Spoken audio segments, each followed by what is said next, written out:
Wisdom of Your Weight and Hormones. Chapter 9 from Letters to My Daughter by Alina Chamberlain. Let's take a moment to listen to our bodies, to look past the surface, and really understand that deep connection between our weight, our hormones, and our overall well-being. You know, so often what we just see as a number on a scale is actually a message. It's a whisper from our body asking for our gentle attention. So let's explore that very question together. What if the story your body is trying to tell is one of hormonal balance, of your menstrual rhythm, and the very essence of your fertility? Let's begin this journey. We'll start by looking at how weight, especially the weight we carry around our abdomen, creates this kind of ripple effect throughout our entire hormonal system. It's such a delicate and powerful connection. A really key player in this story is something called insulin resistance. When we have excess fat, particularly abdominal fat, our body's cells can become a bit like shy dancers. They no longer respond fully to the music of insulin. And this isn't just about blood sugar. It's really the first domino in a much larger hormonal cascade. And you can see that cascade effect so clearly here. It often starts with that increase in abdominal fat, which then leads to insulin resistance. This, in turn, can disrupt our key reproductive hormones, FSH and LH. The tender consequence of this is that ovulation can be impaired, and our menstrual cycles might become irregular, or sometimes they even stop altogether. This delicate dance of excess weight, irregular cycles, and insulin resistance is actually a hallmark of polycystic ovary syndrome, or PCOS. It's so much more than just a reproductive issue. It's really a reflection of a whole hormonal symphony that's been subtly influenced by these metabolic shifts. But the beautiful news is that our bodies are remarkably responsive.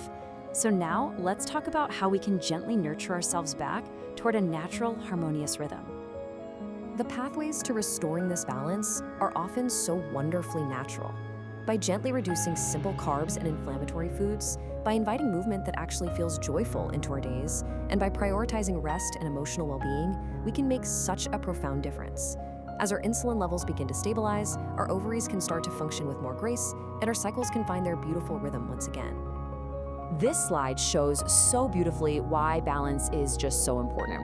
Because while excess weight can disrupt our system, being underweight can also stop menstruation by depriving the body of the fat it needs for estrogen production. Our hormonal balance really thrives in that stable, healthy middle ground. And the crucial point here is that addressing this isn't about appearance. As one expert so wisely shared, excess weight has never truly benefited anyone. This is a fundamental act of restoring our health and reclaiming our vitality, right from the inside out. Now, let's turn to a topic that I know often brings up a lot of fear: medication, specifically hormone replacement therapy, and its connection to weight gain. We really need to separate the fear from the facts. So, is it a myth or is it a reality? Well, the answer isn't a simple yes or no. The truth, as it so often is in women's health, really lies in the nuance. It depends on the type of drug, how it's delivered, and our own unique hormonal baseline to begin with. This chart is incredibly helpful. See, oral hormones, the pills, are processed by the liver, and that can sometimes lead to bloating or water retention. In contrast, transdermal forms, like gels or patches, are absorbed right through the skin, bypassing the liver, and that means they have far fewer systemic side effects and a much, much lower risk of triggering any weight gain. And this brings us to such a powerful shift in perspective. What if the weight gain so many of us feared isn't a side effect of the treatment at all? What if it's actually a symptom of the underlying hormonal imbalance that just hasn't received the right kind of treatment yet? And that leads us to our final thought. This journey is all about making empowered choices that lead you back to a feeling of wholeness and balance within your own body. I find this quote so reassuring.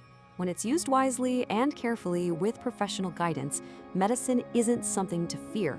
It's a tool that can help restore your body's natural rhythms, making you feel more like yourself again. So I'll leave you with this question to reflect on. It's not about grand, sweeping changes. It's about the small, gentle, and loving steps we can choose to take starting today to listen to our bodies and to nurture our own unique path back to harmony.